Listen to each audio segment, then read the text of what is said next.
nakakaranas ng diskriminasyon dahil ako ay babae. Naalala ko, nung ROTC, kailangan mag-groupings.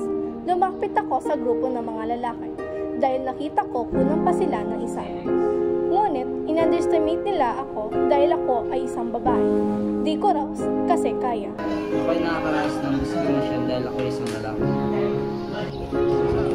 Akala nila, dahil lalaki ako, lagi akong malakas.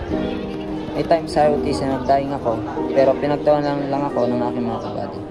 Kaya napatanong ako sa aking sarili, bawal ba sa isang lalaki ang umiyak at manghina? Ano ba yan? Sa lalaking tao sa hihintang?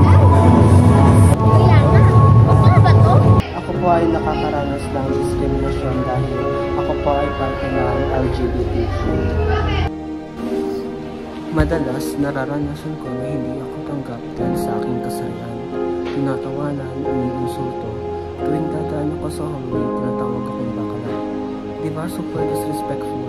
Nakaka-discourage kaya?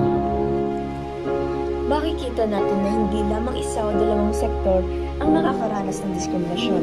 Lahat tayo, mapababae, lalaki at miyembro ng LGBTQ+ community ay nakakaranas ng iba't ibang anyo ng pangapi at diskriminasyon. Ang mga ito ay maaaring pisikal, emosyonal at higit sa lahat, psikolohikal.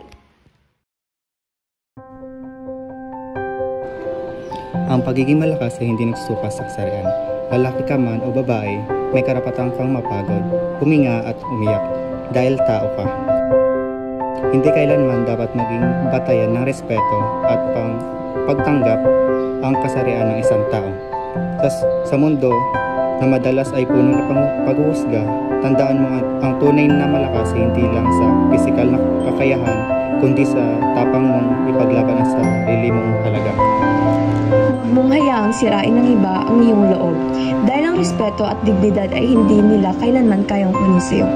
Ipagmalaki mo kung sino ka. Ang tunay na katatagan ay nasa kakayahan mong manatiling totoo sa sarili mo kahit sa harap ng pang-aapi.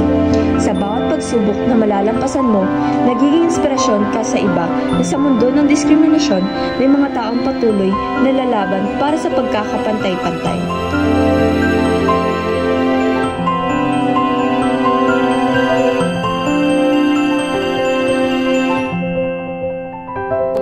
Babae ako. Lalaki ako. Parte ako ng LGBT. Tayo, Ay, Iisa, sama-sama, nating, huwagin, ang diskriminasyon. Diskriminasyon, at pairalin, Pagkakapantay-pantay. pagkakapantay. ang pagkakapantay-pantay.